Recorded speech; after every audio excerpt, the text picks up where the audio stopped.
자, 이번 강의는 교재 71페이지입니다. 71페이지에 착오가 나와 있죠. 착오에 의한 의사표시를 하고자 합니다.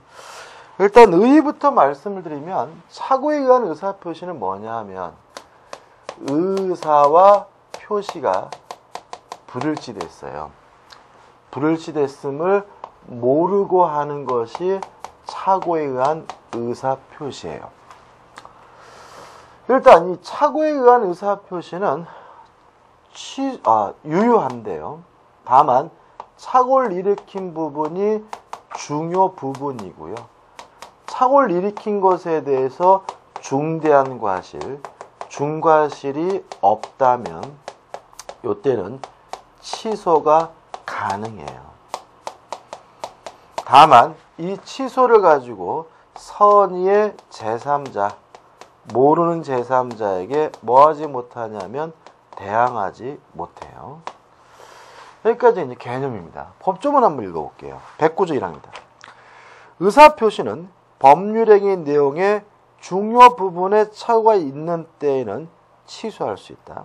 그러나 그 착오가 표의자의 중대한 과실로 인한 때에는 취소하지 못한다. 합치면 중요 부분이고 중대한 과실이 없으면 그때는 뭐 할 수 있는 거죠? 취소할 수 있는 거고요. 이항 전항의 의사표시 취소는 선의의 제3자에게 뭐 하지 못해요? 대항하지 못하는 거죠. 자, 여기까지입니다. 그죠? 그래서 의의, 우리가 공부할 것은 이제 뭐냐면 세 가지를 공부하는 거예요. 자, 착오에 의한 의사표시의 개념하고요. 그 다음에 중요 부분이라는 게 뭐냐고, 중대한 과실이 뭐냐, 요 세 부분을 공부하게 되는데요. 첫 번째 개념에서 우리가 좀 생각해 봐야 될 것은 뭐냐면 착오에 의한 의사표시는 규범적 해석을 전제로 한다라는 거 꼭 기억해 두셔야 돼요. 따라서 만약에 상대방이 알았거나 알 수 있었기 때문에 자연적 해석을 하는 경우에는 또는 쌍방 간에 의사가 합치됐기 때문에 자연적 해석하는 경우에는 착오를 이유로 뭐 할 수 없는 거냐면 취소할 수 없는 거예요. 그래서 또 작년 시험 문제에서 쌍방의 의사가 합치된 경우에는 착오를 이유로 취소할 수 있다. 그래서 뭐가 돼요? X고 그게 답이 됐어요. 자, 착오는 무슨 해석을 전제로 해요? 규범적 해석을 전제로 하고요. 자연적 해석을 하는 경우에는 착오를 이유로 뭐 할 수 없습니까? 취소할 수 없습니다. 이거 개념에서 중요하고요. 그 다음 이제 개념에서 착오에 태양해가지고 세 가지가 나오거든요. 자, 이건 어떤 문제냐면 이런 문제예요.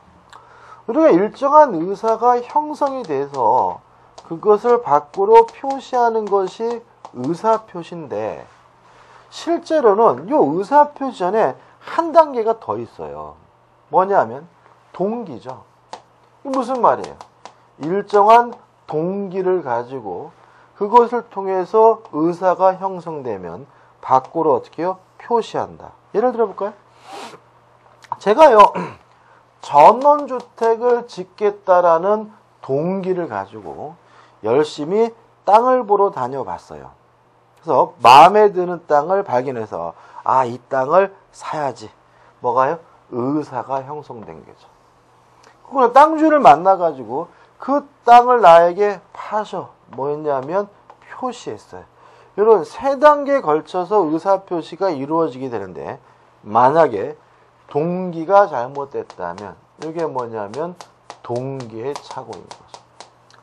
형성된 의사가 잘못됐다면 목적, 내용의 착오인 거고요. 동기도 의사도 아무 문제가 없는데 표시만 잘못됐다면 이걸 우리가 뭐라 그러냐면 표시상의 착오라고 하는 거죠. 개념 이해되시죠? 그죠? 자, 제일 쉬운 표시상의 착오부터 한번 해볼게요. 저는 지금 어떤 의사를 가지고 있냐면 땅을 3천만 원에 팔고 싶다라는 의사를 가지고 있었어요. 근데 말하는 과정에 혀가 짧아서 잘못 말하는 바람에 3,000원에 팔겠다라고 잘못 말했다면 뭐가 잘못된 거죠? 표시가 잘못된 거죠. 이게 뭐죠? 표시상의 착오고 잘못 말했다. 이걸 우리가 뭐죠? 오담이라고 하는 거죠. 제가요 3천만 원에 팔고 싶거든요. 편지를 쓰는데 급하게 쓰다 보니까 만자를 빼고 써가지고요 3,000원에 팔겠다라고 잘못 적었어요. 표시상의 착오죠. 잘못 적는 걸 우리가 뭐라 그래요? 오기라고 하죠. 따라서 표시상의 착오란 잘못 말하거나 잘못 적는 것처럼 뭐 한 거예요? 이렇게 적으려다가 저렇게 적은 것, 이렇게 말하려다가 이렇게 말한 것. 오담과 오기가 뭐죠? 표시상의 착오예요. 그다음에 내용상의 착오죠. 자, 내용상의 착오는 표시는 정확하게 됐어요. 근데 그 의사, 그 의미가 상대방에게 잘못 전달되고 있으면 이걸 우리가 내용상의 착오예요. 표시가 잘못됐으면 뭐예요? 표시상의 착오고, 표시는 정확히 됐는데 그 의미가 상대방에게 잘못 전달되고 있는 게 뭐라고요? 내용상의 착오. 예를 들어볼까요? 제가 제 친구한테 이렇게 얘기했어요. 야, 임마, 잘 먹고 잘 살아 자식아 이랬거든요. 근데 그쪽이 고마워 그래요. 원래 제가 잘 먹고 잘 살라는 뜻은 그런 뜻이 아니잖아요. 나가 뒤지라는 거잖아요. 그죠? 근데 그쪽에서 고마워했다는 말은 진짜 잘 먹고 잘 살라는 뜻으로 받아들였다는 얘기잖아요. 다시 말하면 표시는 정확히 됐지만 그 의미가 상대방에게 뭐하고 있는 거예요? 잘못 전달되고 있는 거죠. 이런 게 뭐라고요? 내용의 착오. 교재에 나와 있는 예는 이런 얘기입니다. 갑이 을에게 100달러에 팔겠다라고 정확히 적었어요. 그럼 우리는 달러 하면 무슨 달러를 생각해요? 미국 달러를 생각을 하겠죠? 근데 갑은 뒷단에는 홍콩 달러였다면 표시가 정확히 됐지만 그 의미가 상대방에게 뭐하고 있는 거예요? 잘못 전달되고 있는 거죠. 이런 걸 우리가 뭐라 그래요? 내용의 착오라고 해요. 이거 약적이죠? 자, 근데 보시다시피 표시상의 착오나 내용의 착오는 법적으로 큰 의미가 없어요. 얘도 좀 그렇고 보통 잘못 말하면 뭐 임마 다시 말해봐 뭐 이렇게 반응하잖아. 이거 가지고 뭐 재판하고 그러지는 않거든요. 근데 주로 문제가 되는 것은 뭐냐면 동계착오라는 거예요. 그래서 우리 판례 99.9%는 다 뭐냐면 동계착오고요. 시험 문제 나오는 것도 뭐예요? 동계착오예요. 얘들은 뭐가 있을까요? 자, 동계착오 의의가 뭐예요? 의사표시는 잘 됐는데 의사표시를 하게 된 뭐가요? 동계착오가 있는 경우죠. 예를 들어서 제가 전원주택을 짓는다는 동기를 가지고 땅을 샀거든요. 근데 그 땅 옆에 공동묘지가 있어가지고요. 그 땅에다가 집 지고 살면 무서워서 못 살 것 같아요. 땅을 사게 되면 뭐의 착오죠? 동계착오죠. 제가요, 다른 예를 들면 땅을 샀거든요. 왜 샀냐면요. 그 땅이 그린벨트인데 해제될 거래요. 근데 나중에 보니까 해제가 안 돼요. 그러면 땅을 사게 된 뭐의 착오예요? 동계착오죠. 가장 우리 판례 중에서 재밌는 게 뭐가 있냐면 옛날 판례인데 어떤 분이 이제 옛날에 60년대입니다. 이제 재래시장을 갔어요. 갔더니 염소를 파는데 보니까 염소가 배가 불룩 튀어나온 거 보니까 임신한 것 같은 거예요. 아, 임신했구나. 일타 쌍피구나. 해가지고 흐뭇한 마음으로 그 염소를 사왔는데 나중에 보니까 임신한 게 아니라 비만한 염소였다면 염소를 사게 된 뭐예요? 동계착오인 거죠. 자, 개념은 아시겠죠? 그죠? 자, 그럼 여기서 이제 뭔가 느낌이 오세요? 자, 동계착오는 원칙적으로 착오를 이유로 취소할 수 없다라는 거예요. 그죠? 뭐 그린벨트가 해제될 줄 알았다, 염소가 임신한 줄 알았다, 이런 거는 자기 개인적 문제인 것이지 이것이 상대방이 고려할 문제는 아니기 때문에 원칙적으로 착오를 이유로 뭐 할 수 없냐면 취소할 수 없는 거예요. 다만 우리 판례는 그 동기가 표시가 되든지 아니면 상대방으로부터 유발된 경우에는 착오를 이유로 취소가 가능하다라고 판시하고 있는 거예요. 교재 보시면은 동계착오에서 의 나와 있고 학설의 대립이 있는데 넘겨보시고 우리 뭐만 기억하시면 되냐면 판례만. 일단 이 판례 기본 전제는 원칙적으로 착오리로 뭐 할 수 없어요? 취소할 수 없는데, 다만 그 동기가 뭐가 됐어요? 표시가 됐든지 아니면 표시가 안 됐더라도 상대방으로부터 유발됐다면 착오리로 뭐 할 수 있는 거예요? 취소할 수 있는 거예요. 판례 교재 나온 얘들도 다 그런 내용입니다. 그죠? 아까 염소 얘기할까요? 자, 염소를 임신한 줄 알고 샀는데 비만한 염소예요. 착오리로 뭐 할 수 없는 거예요? 취소할 수 없는 거예요. 다만 염소를 사면서 내가 이 염소를 사는 이유가 임신한 거기 때문에 삽니다라고 동기가 뭐가 됐어요? 표시가 됐다면 착오리로 뭐 할 수 있는 거예요? 취소할 수 있는 거죠. 아니면 제가 원래는 염소를 살 마음이 없었어요. 근데 염소 파는 사람이 아유 임신했습니다. 1타 쌍피입니다. 재수 좀 1타 쓰리피입니다. 라고 꼬셨어요.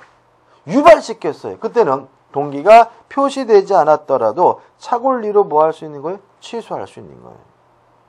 여기까지입니다. 그죠? 교재 좀 복잡하게 어렵게 나와있죠. 한번 읽어보시 바라고. 자, 동기의 착오는 원칙적으로 착오리로 뭐 할 수 없어요? 취소할 수 없지만 동기가 표시가 된든지 아니면 상대방으로부터 뭐가 됐어요? 유발됐으면 착오리로 뭐 할 수 있다고요? 취소할 수 있습니다. 된 겁니다.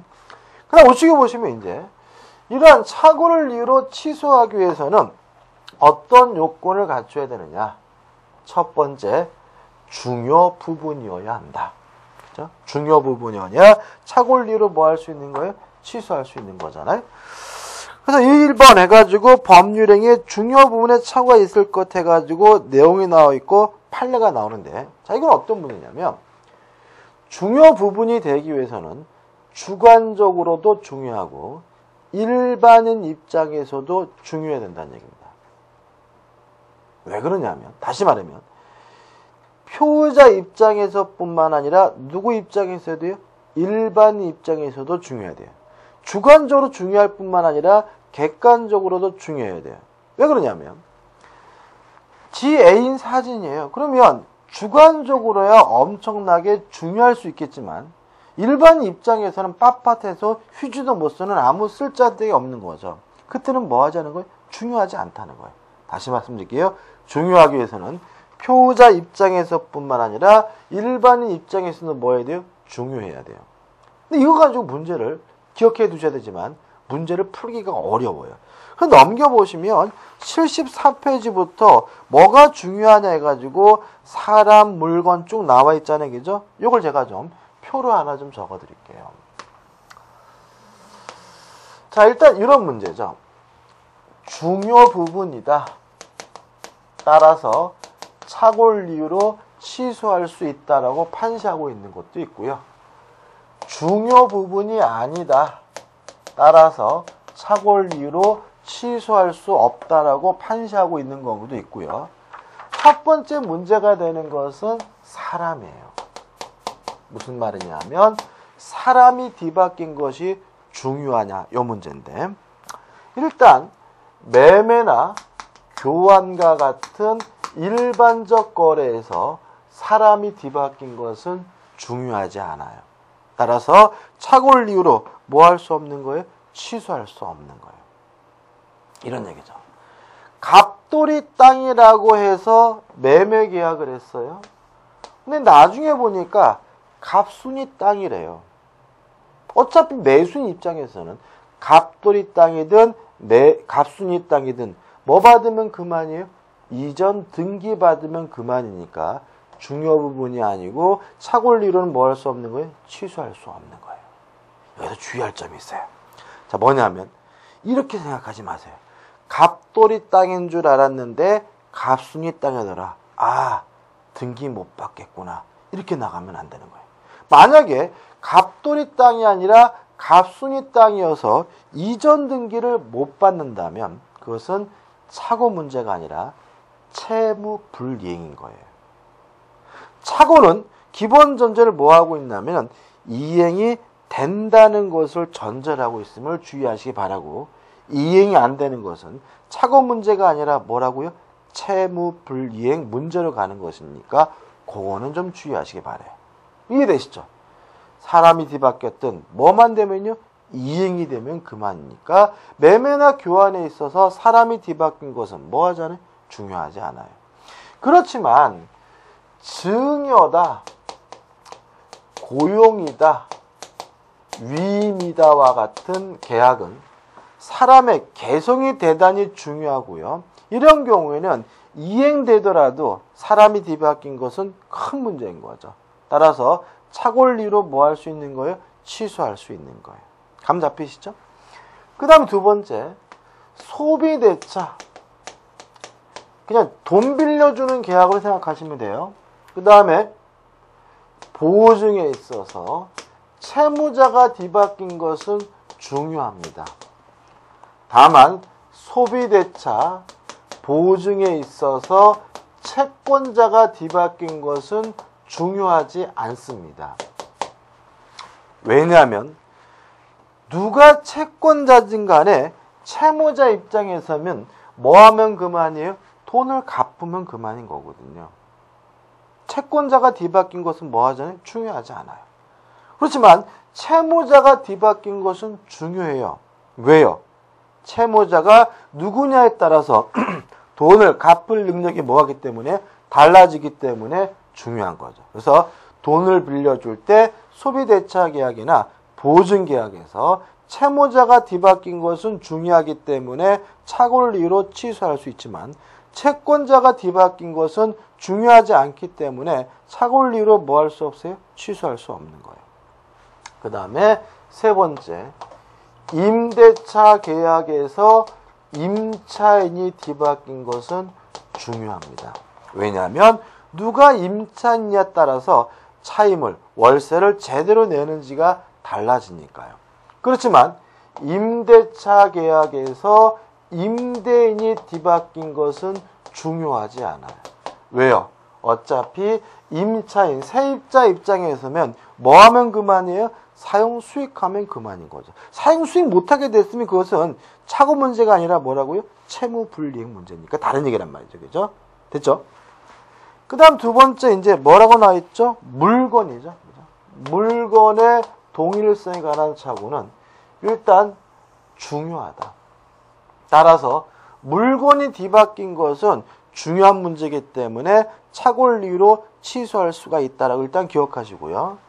그 다음 물건을 좀 나눠서 토지를 좀 따로 정리하면 우리 판례에 따르면 토지의 현황이나 경계에 관한 착오는 중요 부분이기 때문에 착오리로 취소할 수 있다 입장이지만 토지의 시가, 가격, 수량, 지적, 부적은 중요 부분이 아니기 때문에 착오리로 취소할 수가 없다라는 게 판례 입장이에요.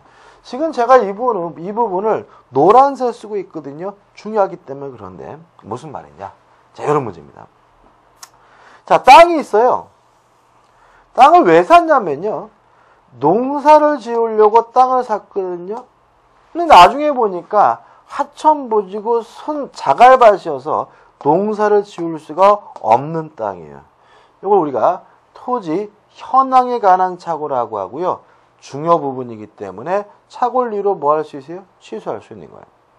제가요, 전원주택을 지으려고 땅을 샀거든요. 근데 나중에 보니까 거기는 건축법 등의 제한으로 인해서 전원주택을 지을 수가 없는 땅이었어요. 이것도 토지 현황에 관한 착오고요. 중요 부분이기 때문에 착오리로 뭐 할 수 있는 거예요? 취소할 수 있는 거예요. 감 잡히실 거예요. 그 다음에 경계. 처음에 살 때는 여기가 경계라고 했거든요. 근데 나중에 보니까 경계가 여기가 아니라 여기가 경계더라. 이런 것도 중요 부분 착오고 착오리로 뭐 할 수 있습니까? 취소할 수 있는 거죠. 그죠? 그 다음에 시가 가격. 1억이라 그래서 땅을 샀거든요. 근데 나중에 보니까 이 땅이 9천만 원밖에 안 해요. 이것은 시가, 가격에 관한 착오, 중요 부분이 아니기 때문에 착오리로 뭐 할 수 없냐면 취소할 수 없어요. 의문이 생기는 거죠. 아니 무슨 가격이 제일 중요하지. 그죠? 자, 왜 그러냐면 왜 우리 판례가 중요 부분이 아니다 착오리로 취소할 수 없다라고 하냐면 이유는 거래의 안전을 위해서 그런 거예요. 자, 생각해 봅시다. 부동산이라는 거는 정가가 없어요. 정찰가가 없는 거죠. 어떻게 가격이 결정되는 거예요? 매도인은 한 푼이라도 더 받으려고 하고 매수인은 한 푼이라도 깎으려고 하는 거죠. 그래서 이 둘 간에 막 밀고 땡기고 하는 과정에서 결정되는 것이 부동산 가격이거든요. 근데 만약에 가격, 시가가 중요 부분이기 때문에 착오를 이유로 취소할 수 있다 해버리면요. 다 취소돼요. 팔았는데 좀 싸게 판 것 같아요. 그러면 판 사람이 뭐 하겠어요? 취소. 샀는데 좀 비싼 것 같아요. 그럼 누가 취소하겠어요? 산 사람이 취소. 거래가 뭐 되지 않아요? 유지가 안 되는 거예요. 그래서 우리 판례는 거래의 안전을 위해서 가격, 시가는 뭐가 아니에요? 중요 부분이 아니기 때문에 가격이 잘못됐다는 이유로 비싸다, 싸다는 이유만으로는 착오를 이유로 뭐 할 수 없는 거예요? 취소할 수 없다는 게 우리 판례의 확고한 태도입니다. 그 다음에 수량 지적 부족은 요거예요. 땅을 제가 100평이라고 해서 땅을 샀거든요. 근데 나중에 측량해 보니까 90평밖에 안 돼요. 이건 뭐예요? 수량 지적 부족이고 중요 부분이 아니기 때문에 착오를 이유로 뭐 할 수 없냐면 취소할 수 없어요. 왜 그러느냐? 이것도 거래의 안전을 위해서 그래. 우리나라 지적제도는요, 현재 언제 만들어진 걸 쓰고 있냐면요, 일제시대 때 만든 걸 현재 2015년도에도 쓰고 있어요. 현재 국가사업으로서 지적제도를 지금 정비하고 있는 상태인데 아직 안 끝나가지고 일제시대 때 걸 쓰고 있거든요. 그러다 보니까 교외지역 나가서 측량해보면 다 틀려요. 그러니까 옛날에 측량기구가 정확하지 않아가지고 현대 정확한 기계로 측량하면 다 틀려 있거든요. 근데 이것도 마찬가지로 만약에 틀렸다는 이유로 잘못됐다는 이유로 취소가 돼버린다면 다 취소가 된다는 거예요. 팔았어요? 보니까 좀 넓어. 그럼 판 사람이 취소. 샀어요? 나중에 보니까 좁아. 그러면 어떻게 해요? 산 사람이 취소. 무슨 말 아시겠습니까? 다시 말하면 지적제도가 아직 완비되지 않은 상태라면 거래 안전을 위해서 어느 정도의 오차는 감수해야 된다는 것이 우리 판례 입장이기 때문에 수량이 부족하다, 지적이 부족하다, 땅이 좁다, 넓다는 이유로는 착오를 이유로 뭐 할 수 없어요? 취소할 수 없다라는 게 우리 판례 입장입니다. 됐죠? 그 다음에 법률행위의 성질에 관한 착오까지만 정리하시면 돼요. 법률행위의 성질에 관한 착오는 중요 부분으로 평가됩니다. 두 가지를 좀 기억해 두시는데요. 첫째, 일반 보증인 줄 알고 보증을 썼더니 나중에 보니까 연대 보증이더라. 중요 부분이고 착오를 이유로 취소할 수가 있고요. 두 번째, 사용대차인 줄 알고 빌렸는데 나중에 보니까 임대차더라. 중요 부분이고 착오를 이유로 뭐 할 수 있냐면 취소할 수 있다라고 합니다. 여기까지 이제 다 한 겁니다. 자, 여기서 이제 문제가 생기는데 여기를 이제 교재에 나와 있는 걸 좀 숙지하실 필요가 있어요. 근데 요거를 외우셔도 문제를 잘 못 푸시더라고요. 왜 그러냐면은 이게 그 얘기인가 싶어서 나중에 문제 풀어보시면 요 표와 문제를 매치를 못 시키는 분들이 대부분이시더라고요. 그래서 강사인 제가 요건 요렇고 저건 저럽니다라고 설명을 드리면 그때서야 아 그렇구나라고 하시는 분들이 대부분이라는 거예요. 그럼 어떻게 극복하느냐? 이 중요 부분이라는 것은 결국 뭐냐면 경제적 불이익이 존재하는 경우의 예인 거예요. 따라 우리 판례는 경제적 불이익이 존재하면 중요 부분이고요. 경제적 불이익이 존재하지 않으면 중요 부분이 아닌 거예요. 따라서 문제 푸실 때 중요 부분이냐 아니냐를 따지실 때 경제적으로 불이익한지 아닌지를 따지시면 쉽게 답을 찾을 수가 있고요. 다만 요 노란색 쓴 부분, 요 부분만 뭐죠? 따로 기억하시면 되는 거예요. 그럼 이제 우리는 다 한 거죠. 정리해 볼게요. 중요 부분이어야 착오를 이유로 취소할 수 있다. 다음 우리 판례는 중요 부분이 되기 위해서는 뭐가 존재해야 돼요? 경제적 불이익이 존재해야 되는데 주의할 점은 시가, 수량, 지적 부족은 중요 부분이 아니다라고 한다. 라고까지 확실하게 정리해 주시면 충분히 어떻게 문제를 풀 수가 있어요. 그 다음에 이제 두 번째 요건이죠. 중대한 과실, 중과실이 없어야 돼요. 그자 74페이지 하단에 나와 있어요. 여기서 좀 문제가 생깁니다. 자, 과실과 중대한 과실, 중과실을 좀 구별하셔야 돼요. 일단 과실은 뭐냐면요. 알 수 있는데 모르는 거예요. 제가 알았거나 알 수 있었을 경우라고 떠들면서 적을 때는 악의 또는 과실이라고 하죠. 그래서 과실이란 말은 뭐예요? 알 수 있는데도 모르는 게 뭐예요? 과실인 거예요. 여기서 착오에 의한 의사표시를 다른 말로 하면 과실에 의한 의사표시라는 걸 캐치하셔야 돼요. 착오가 뭐냐면 의사와 표시가 불일치됐음을 모르고 하는 거죠. 무슨 말이에요? 불일치됐음을 알 수 있는데도 모르고 하는 게 뭐예요? 착오에 의한 의사표시거든요. 따라서 착오에 의한 의사표시는 다른 말로 하면 과실에 의한 의사표시고요. 착오는 반드시 무엇을 내포하고 있냐면 과실을 내포하고 있는 거예요. 따라서 과실이 있더라도 착오를 이유로 뭐 하는 것이 가능해요? 취소하는 것이 가능한데 단순한 과실이 아니라 중과실이 존재하는 경우에는 착오를 이유로 뭐 할 수 없다는 얘기예요? 취소할 수 없다는 얘기인 거예요. 시험 문제 아주 잘 나와요. 착오에 의한 의사표시는 과실이 존재하는 경우는 취소할 수 없다. 그럼 뭐예요? X인 거예요. 그럼 이제 두 가지를 구별해야 돼. 자, 과실은 뭐냐? 알 수 있는데 모르는 거예요. 따라서 주의를 기울였으면 알 수 있는데 모른다. 주의 의무가 결여되어 있는 게 뭐죠? 과실이에요. 중대한 과실은 뭐냐면 누구든지 당연히 알 수 있는데도 모르는 게 뭐냐면 중대한 과실이에요. 따라서 말로 쓰면 현저한 주의 의무가 결여가 되어 있는 것이 뭐예요? 중대한 과실이에요. 여기서 또 이제 환장하는 거죠. 그렇죠? 그러면 결국은 정도의 차이잖아요. 어떻게 구별하느냐? 우리 판례는 이렇게 판시하고 있습니다.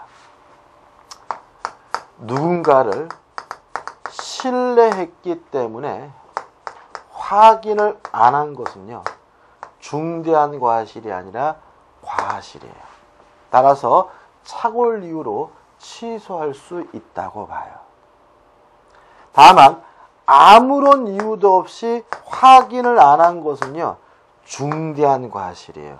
착오를 이유로 취소할 수 없다고 봐요. 자, 이런 얘기입니다. 제가요, 아파트 임대차 계약을 하면서 등기부 등본을 안 떼어봤어요. 근데 나중에 보니까 저보다 선순위로서 엄청난 금액의 저당권이 설정되어 있는 거예요. 위험하죠? 이랬을 때 착오를 이유로 취소할 수 있느냐? 만약에 제가 아무런 이유도 없이 등기부 등본을 안 떼어봤다면 이것은 뭐예요? 중과실이에요. 따라서 착오를 이유로 뭐 할 수 없는 거예요? 취소할 수 없는 거예요. 근데 만약에 부동산 중개업자가 걱정하지 마세요. 깨끗한 집이에요 라고 하길래 믿고 확인 안 했다면 그것은 뭐예요?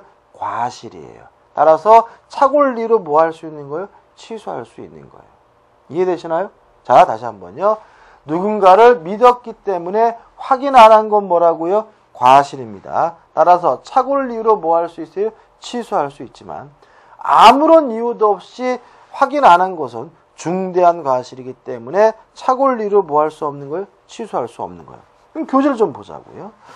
자, 74페이지 하단에 내용이 나와 있고 내용을 보시면 한번 보시기 바라기죠. 그 다음 우측에 보시면 핵심 판례 가지고 중대한 과실의 개념이 나와 있는데 교재에 나와 있는 판례는 뭐냐 하면은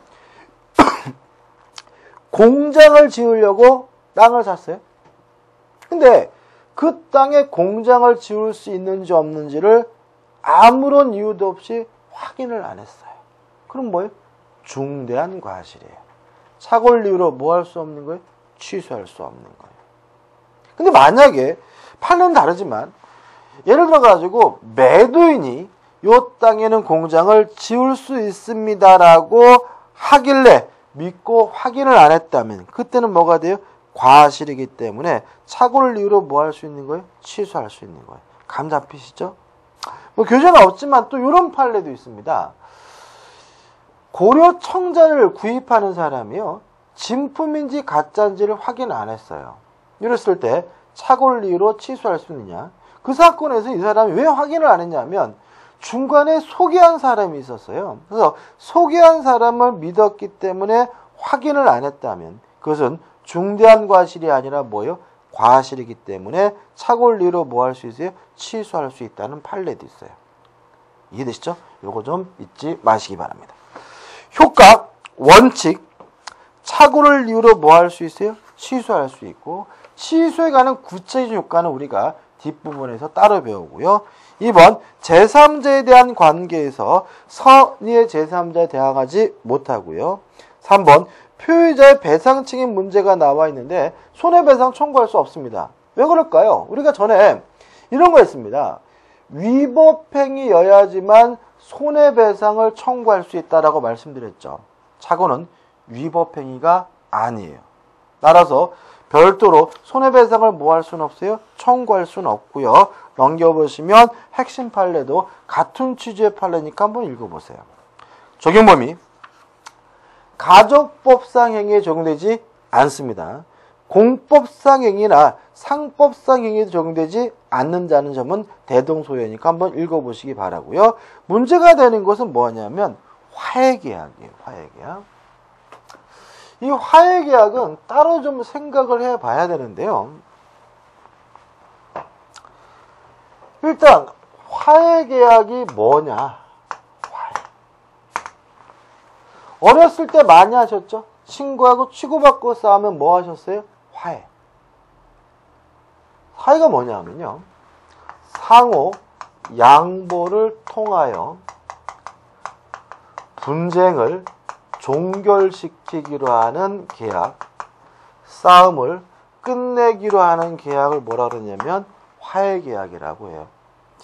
우리가 어렸을 때는 악수하고 화해하면 되죠. 싸우면 어른이 돼서 싸우면 뭘 해야 돼요? 합의를 해야죠. 그래서 보통 우리가 판례나 문제에서 합의라고 나와 있다. 뭐 쌍방간의 손해에 대해서 합의했다 그러면 다 법조는 뭘 말하냐면 화해계약임을 의미함을 주의하시기 바라고요.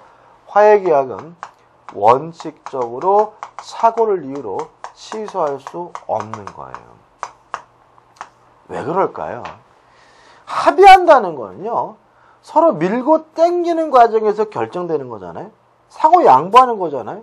그럼 이게 뭘 전제하고 있냐면은 틀려도 상관이 없다는 걸 전제하고 있는 거거든요. 왜 밀고 당기겠어요? 이 합의점이 정확한 게 아니더라도 상관이 없다는 것으로 전제하고 있는 거기 때문에 화해계약은 원칙적으로 착오를 이유로 뭐 할 수 없는 거예요? 취소할 수 없는 거예요. 우리 민법에서 명문으로 규정하고 있는 거예요. 그럼 항상 취소를 못하느냐? 아니다. 예외적으로 착오를 이유로 취소가 가능한 경우가 있는데 두 가지입니다. 첫째, 당사자 자격에 관한 착오예요. 관한 착오는 화해계약이라 하더라도 착오를 이유로 뭐 할 수 있냐면 취소할 수 있고요. 두 번째, 분쟁 이외의 사유에 관한 착오입니다.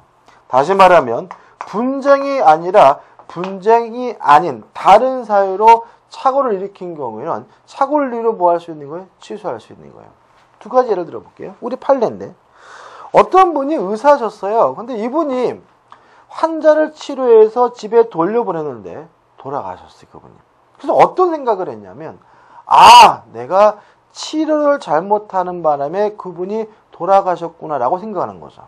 그래서 부랴부랴 유가족하고 만나가지고 합의했어요. 무슨 계약을 한 거죠? 화해계약을 한 거죠. 나중에 너무 많이 줬다는 사실이 밝혀졌더라도 착오를 이유로는 뭐 할 수 없는 거예요? 취소할 수 없는 거예요. 이게 뭐죠? 원칙이에요.